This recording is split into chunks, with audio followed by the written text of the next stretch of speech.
Good day, students. Today we are going to talk again about the cell. In the previous lecture, we have talked about the general introduction about the cell, that is the type of cell, prokaryotic, eukaryotic, multicellular, unicellular organisms. In the present lecture, we will be talking about the structure of a cell. As we all know,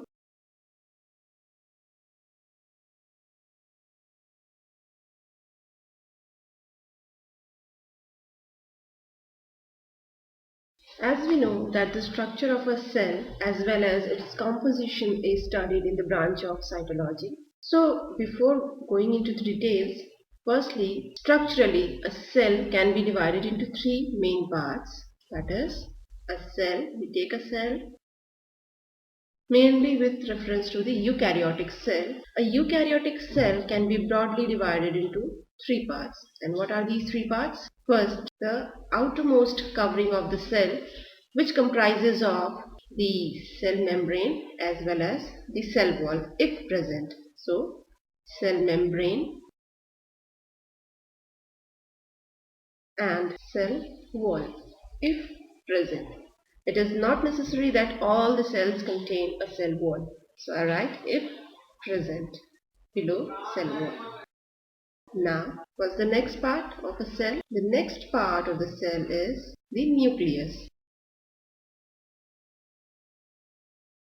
As we are talking about eukaryotic cell, so all the eukaryotic cells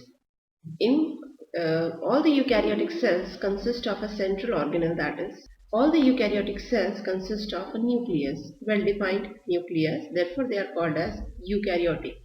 U means true nucleus. Now, what happens in case of prokaryotic cells? The prokaryotic cells lack a well-defined nucleus. Pro means primitive, karyon means nucleus. So their genetic material is present in the form of a nucleoid or a genophore, in which the single chromosome lies in the center of the cell. They don't have a well-defined nucleus like a eukaryotic cell. Now, the third part is the cytoplasm. The cytoplasm part of the cell can be further divided into two subparts, that is, the fluid part, that is called as the cytosol. The cytosol is also known as the hyaloplasm. Then the second part is the cell organelles.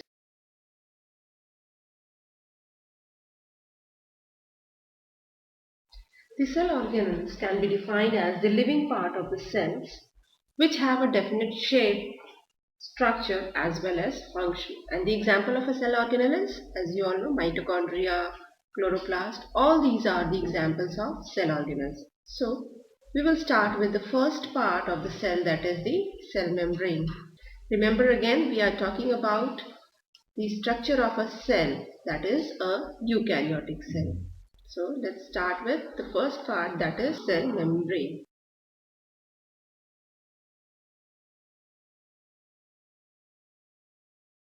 So we all know that the outermost covering or envelope of the cell is called as the cell membrane. The cell membrane provides a specific shape and size to the cell. The structure of the cell membrane was explained by the two scientists, that is S.J. Singer and G. Nicholson in 1972, and their model is known as fluid mosaic model.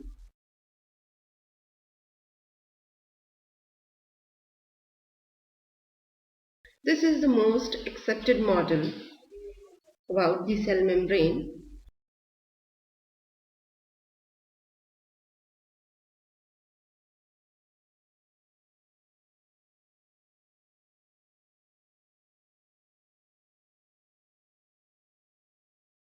According to fluid mosaic model, the plasma membrane or the cell membrane consists of a lipid bilayer, and that is also known as the phospholipid bilayer, and it can be diagrammatically represented as follows. As you can see here, that a phospholipid molecule or a phospholipid is a type of lipid, and a phospholipid molecule consists of a polar head portion and two tail-like portions, that are called as the hydrophobic tail. So, the plasma membrane consists of several such molecules which are arranged in a lipid bilayer-like structure. And in between the lipid bilayer are embedded the protein molecules. And this forms a mosaic-like pattern in which the protein molecule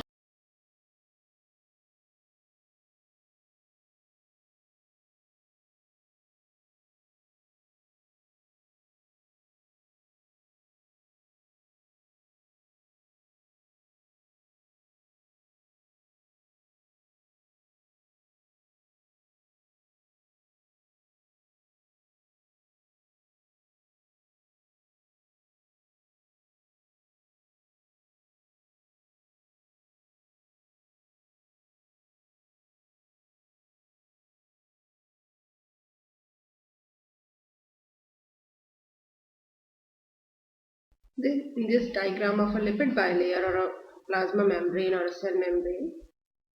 This is representing the phospholipid bilayer.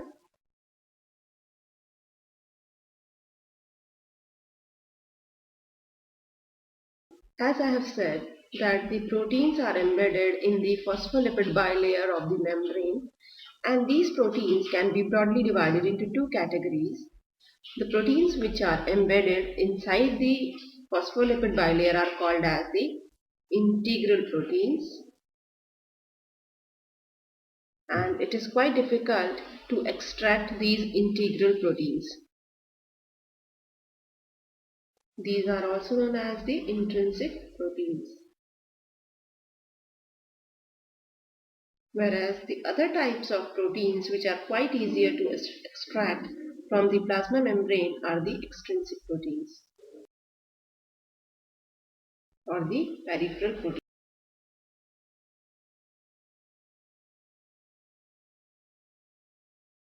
These peripheral or the extrinsic proteins are present on the both sides of the membrane. Also, the integral proteins can form the pore-like structures. These are also known as pore-forming integral proteins.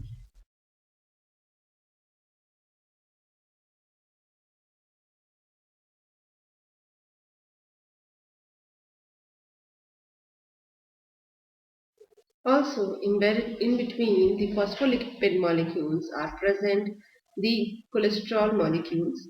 Cholesterol is also a type of lipid as the phospholipid. The difference lies in that the cholesterol molecule has a single tail in contrast to the phospholipid molecules which have double tail. The green colored molecule is this diagram is depicting the cholesterol molecule.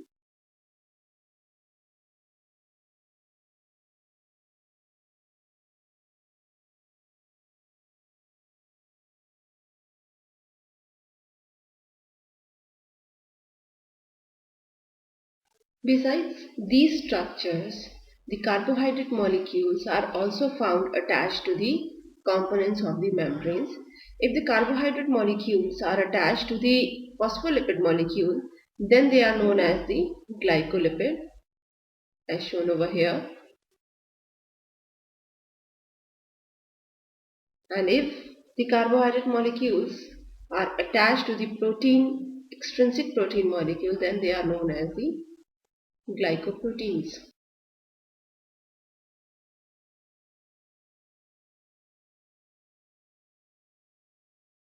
So this diagram is showing the fluid mosaic model of the plasma membrane. Now why this is called as the fluid mosaic model?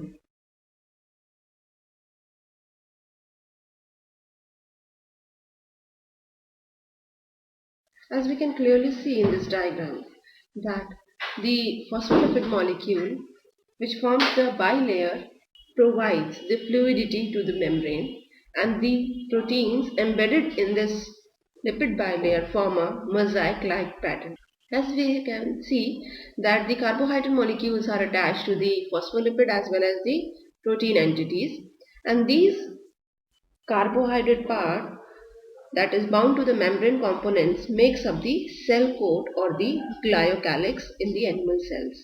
Now broadly speaking, in the plasma membrane, The major constituent is the protein, which makes up approximately 55% of the plasma membrane. Now, second in the order is the lipid molecules, that is formed by phospholipids and the cholesterol molecules. They constitute approximately 40% of the plasma membrane, and the carbohydrate portion forms only 5% of the plasma membrane.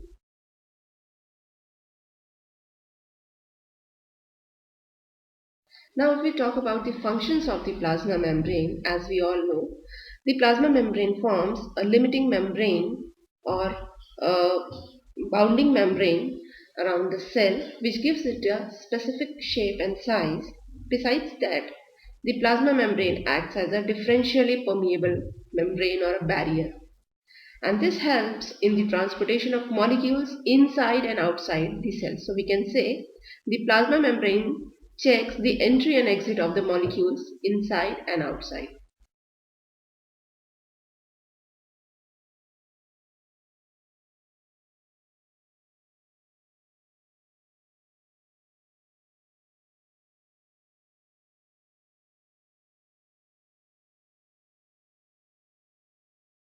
We all must have heard about a term that is called as osmosis. We define osmosis as the movement of the solvent or the water molecule from the region of high concentration to the region of lower concentration through a semi-permeable membrane. The presence of semi-permeable membrane is a must for the process to be called as osmosis. Now, there is also another term called as diffusion. In diffusion, we can define it as the movement of any molecule from the region of its higher concentration to lower concentration. That molecule can be a gas, liquid or solid. And for diffusion, no plasma membrane or semi-permeable membrane is required. Now, coming back to the osmosis term, as we all know that osmosis is related to the semi-permeable membrane like the plasma membrane, and the osmosis can be of two types: endosmosis. Endo means inside. So what does it mean?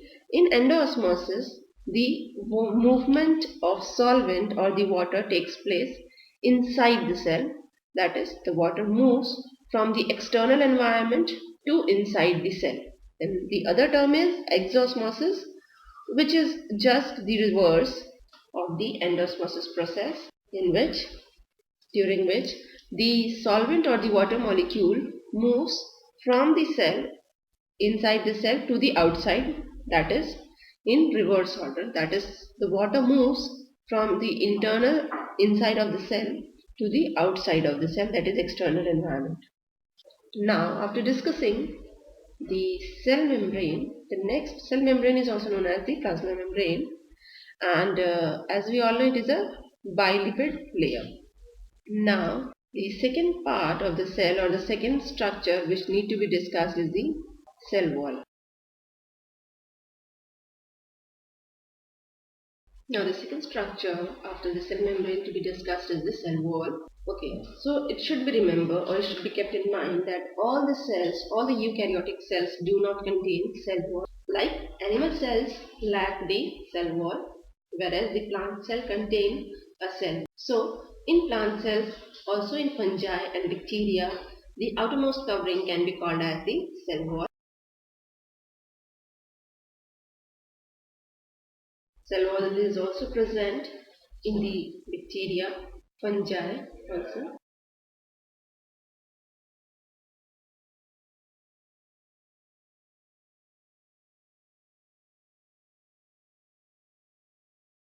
Although these three types, that is the plant cell, bacterial cell and the fungal cell, contain cell wall, but the basic composition and structure of the cell wall is quite different in three of these. I've said cell wall is absent in the animals. Now, coming to the characteristic features of the cell wall is rigid, strong, thick and non-living structure.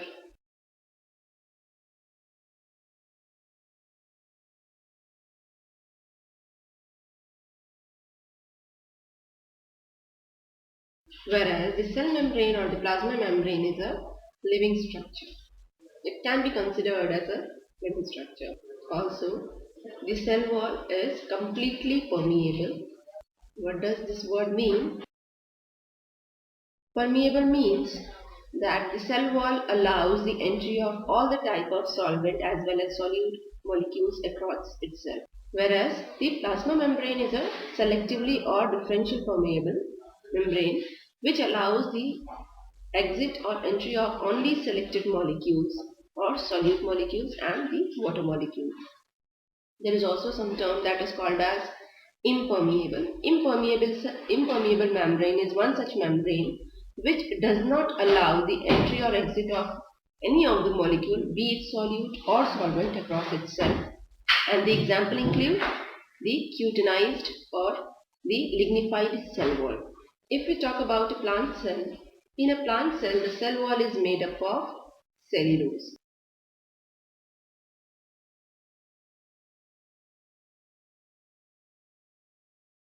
In bacterial cell, it is made up of a specialized molecule called as peptidoglycan, which is a combination of protein plus carbohydrate molecule.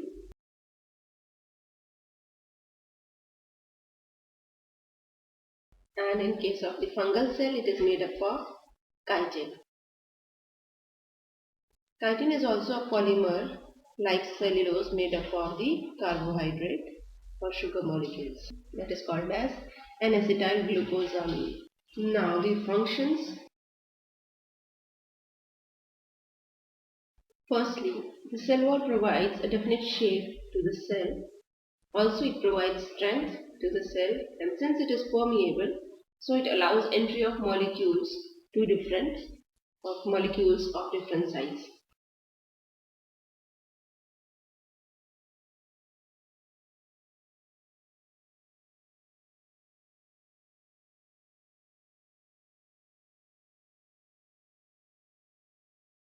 So this is all about the cell wall. Now in the next lecture we will discuss about the second part of the cell, that is the nucleus.